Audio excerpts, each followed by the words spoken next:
beta testing, engineering to a beta-tested model, and also build the infrastructure for distribution and manufacturing. That's going to be a capital-intensive process. It's not like Google or Yahoo or something where it's, it's software, basically, and Internet servers. This is something that's a real industry that'll have to be built up. And I think that the question is, how do you do that? There are many ways to do it. But you have to be practical in how this is going to go forward. And open source is a very good way of letting people know there's a basic proof of doing this, but ultimately someone's going to have to find the way of putting together the friendly elements who have the resources to begin to build the systems and build the distribution and manufacturing capability so that John Q. Public can buy one of these, even if it's a Generation 1.0 version of it, and begin to run their home on it and begin to transition out of fossil fuels. I think that one of the things that we're also looking for is to avoid the big mega and gigawatt systems, because those get into all the regulatory agencies that are mobbed up, and that if you stick with the smaller units where it can be an individual's home or business, or for that matter, car, if it's a transitional technology for automobiles, that you can get it out to the masses that way and have it adopted. So we don't reject the idea of open sourcing. We just say that it has to include the ability to take it from something that's a media splash to something where you can actually have the capital and the resources to build it, because while some engineers think, if I had the designs for this on the Internet, I could go down to a machine shop and build it for myself. I would say out of the 300 million people in America, I doubt there are more than a few hundred who would actually do that and take the time to do it. And not only that, it's not cost effective. So when you're dealing with a world with 6 billion people, and you have 2.5 billion people in China and India rapidly industrializing using coal and the worst elements of the old creaking dawn of the Industrial Revolution that they're just now entering into, we're going to have some thinking that accounts for that and practically involved. And that's why we have brought on board of Aero some really excellent business people and manufacturing people who are really angels. They are totally heart and soul behind what we're doing and stand ready to help us move these things forward quickly once we find something worth doing that with. One of the approaches that I've seen that really makes sense along the lines of open sourcing, inventor Sean Frayne from MIT, he came up with what's called a wind belt. You take a little ribbon and the wind vibrates it back and forth. You put a magnet on the end of it. It goes back and forth between the coil, generates electricity. It's just a small amount. It's for like Haiti and some of these third world countries. He's looking at $2 to $5 for a generator that would power your radio or, turn on a light at night.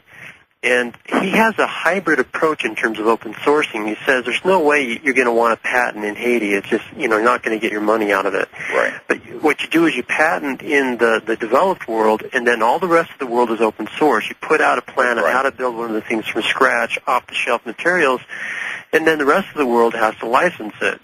And so you kind of that's a very good idea, actually, and one we'd be open to.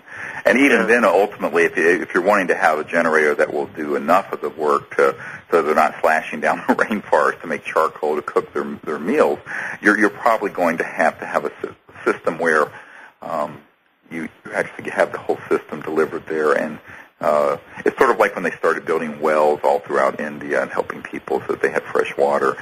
You're going to have to do the same thing throughout so much of the world. A lot of people forget in America and Europe that, half the world lives on less than $2 a day. I mean, there's enormous poverty out there. And yet, those areas are also where there's some of the worst environmental degradation occurring, whether it's Amazon rainforest or throughout Asia. I mean, China is an environmental holocaust. I mean, it's absolutely beyond the pale at this point. We have just about a minute before we need to wrap up here. We've not gotten to a question that I wanted to address in this segment, and that is the relationship between Disclosure Project and Seize Power and Aero.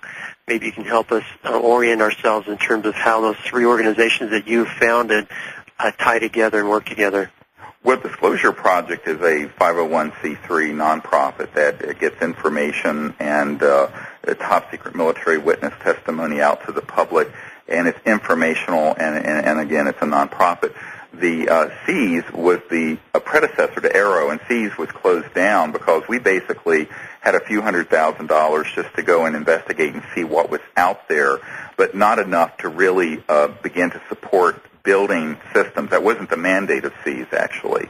And when we discovered that we weren't going to find anything that was at the stage where it was ready to just go from identification to disclosure, we basically closed SEAS, so it doesn't exist now. And Arrow, we have stood up as an operation, and we have, in terms of angel funding, we have about $1 2/3 million now, just from, as I mentioned, angel funders who are willing to support what we're doing so that we can provide the funding, as we have recently in this contract, to this very good engineering group, and again provide this upfront $200,000 licensing fee and award to promising technologies, and continue to do this. We don't, by the way, we don't have any paid staff for any of these organizations, not myself and not anyone else. I always tell people who want to work with me is that at this stage I'll pay you 10 times what I make, which is 10 times 0, which is still 0.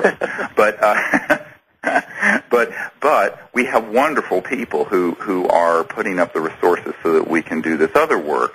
And so that's kind of how those projects have evolved. Really, Disclosure Project, which began first as Project Starlight in 1992 and 3, when I was briefing the Clintons and the Rockefeller folks on this whole ET and UFO issue, discovered so many witnesses, and so much of our testimony began to track into the high-tech energy area that then it was a natural outgrowth that SEAS would then look for these systems and study them. And Arrow now is at the stage where we have enough to at least begin to stand up the efforts to financially really support people who have actually gotten to a certain milestone, and that is they're putting out a kilowatt of power.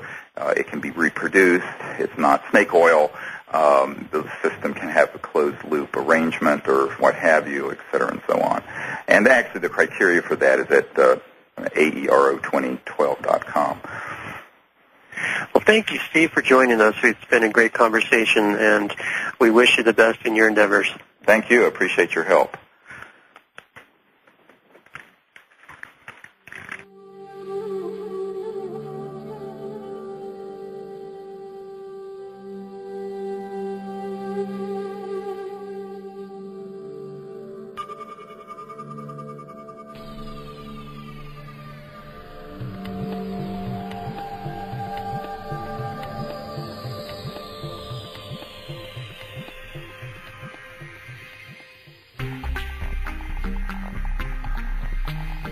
You've been listening to Free Energy Now, brought to you by PES, Pure Energy Systems. You may access past archives and upcoming show info at freeenergynow.net and join us for our daily news at freeenergynews.com. We invite you to see our directory of energy technologies at peswiki.com. That's peswiki.com. PES, the Pure Energy Systems Information Network.